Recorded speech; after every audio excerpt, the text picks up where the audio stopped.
여러분, 혹시 요즘 들어 우리 주변에 태양광 패널이 부쩍 많아졌다고 느끼지 않으셨나요? 주택 지붕 위는 물론이고 쫙 펼쳐진 들판, 심지어 저수지 위에까지 떠 있잖아요.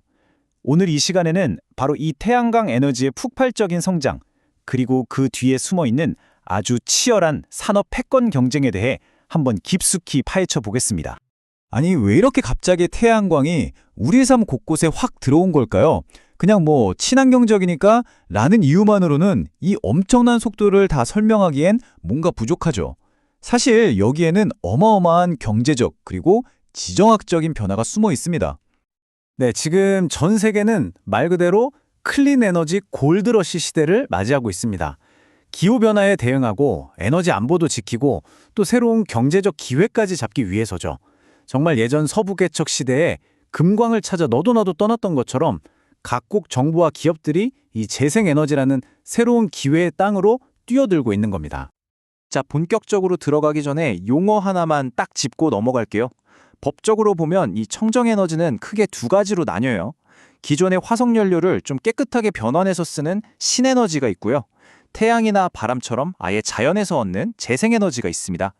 오늘 우리가 집중해서 볼 건 바로 이 재생에너지, 그중에서도 태양광인 거죠. 이렇게 전 세계가 서두르는 데는 아주 명확한 이유들이 있습니다. 일단 화석연료는 언젠가 바닥을 드러낼 거고요.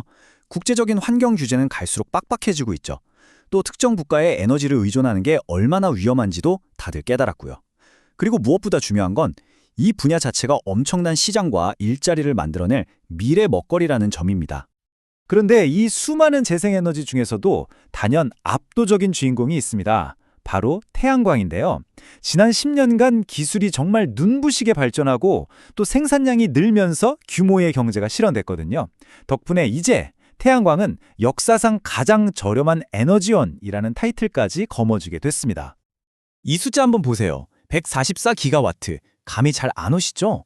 이게 어느 정도냐면 전 세계가 팬데믹으로 멈춰섰던 2020년 딱 그 한 해에 새로 깔린 태양광 발전 용량입니다. 심지어 그 전년보다 무려 22%나 늘어난 정말 어마어마한 규모예요. 태양광 시장이 얼마나 뜨겁게 타오르는지 제대로 보여주는 숫자죠. 이건 그냥 하는 말이 아닙니다. 세계에서 가장 권위 있는 에너지 기구인 국제에너지기구 IEA가 2020년 보고서에서 아예 못을 박았어요. 이제 태양광은 역사상 가장 저렴한 전력원이다. 이건 단순히 하나의 문장이 아니라 에너지 시장의 판이 완전히 뒤집혔다는 공식적인 선언이나 마찬가지였습니다. 근데 놀라운 건 이 성장이 이제 시작이라는 겁니다. 이 그래프를 보시면 해가 갈수록 수요가 그냥 폭발하잖아요. 2022년에는 한 해에 새로 설치되는 양이 200기가와트를 돌파할 거라는 전망까지 나왔을 정도니까요. 이 기세 정말 무섭습니다. 자, 그럼 이런 엄청난 성장세, 자연스럽게 이런 질문이 생기죠. 이 모든 태양광 패널 대체 누가, 어디서, 어떻게 만들고 있는 걸까요? 지금부터는 거대한 글로벌 태양광 공장의 문을 열고 들어가서 그 공급망의 비밀을 하나하나 파헤쳐 보겠습니다. 태양광 패널 만드는 과정은 크게 4단계로 볼 수 있어요. 먼저 모래에서 뽑아낸 아주 순도 높은 폴리실리콘으로 시작해서요. 이걸 녹여서 굳힌 덩어리를 아주 얇게 자른 웨이퍼라는 판을 만듭니다. 그 다음 이 웨이퍼 위에다 전기를 만들 수 있게 처리를 한 셀을 만들고요.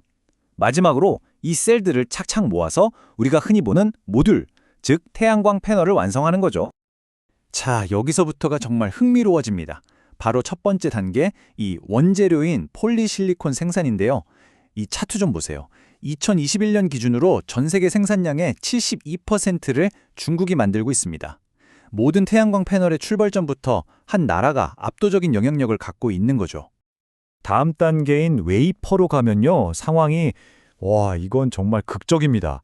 중국의 점유율이 무려 96%입니다. 96%!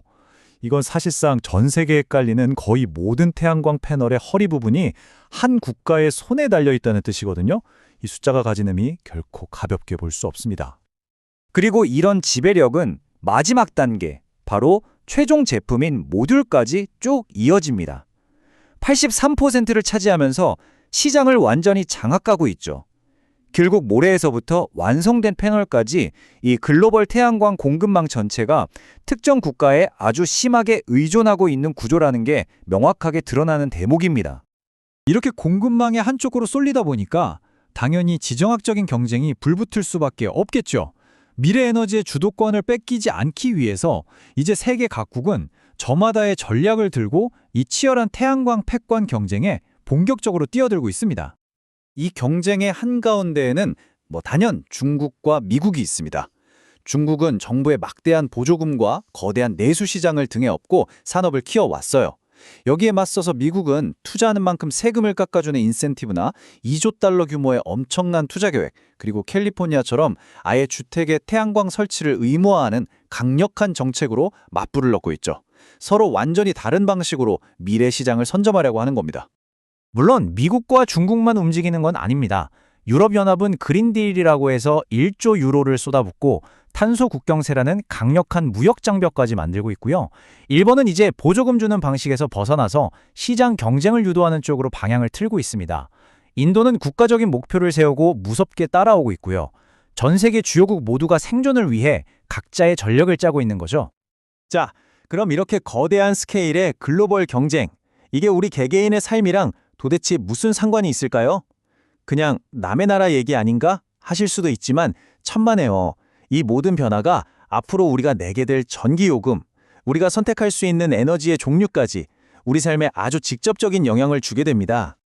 결국 더 저렴한 청정에너지 시대가 열리는 건 좋은데 동시에 에너지 문제가 새로운 국제 정치의 무대가 되고 있단 말이죠. 이 복잡한 상황 속에서 우리가 딱 기억해야 할 핵심, 뭘까요? 핵심은 딱 4가지로 정리해 볼 수 있겠습니다.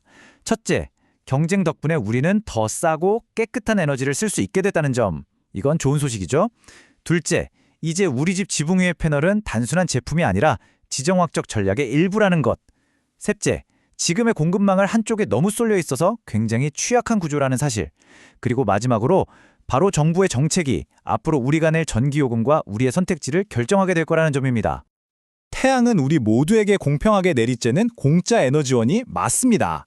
하지만 그 빛을 우리가 쓸 수 있는 힘으로 바꾸는 기술, 그리고 그 기술의 주도권을 주려는 보이지 않는 경쟁은 결코 공짜가 아닙니다. 우리가 앞으로 어떤 에너지 미래를 맞이하게 될지는 이 거대한 흐름을 얼마나 잘 이해하고 현명하게 대처하느냐에 달려 있을 겁니다.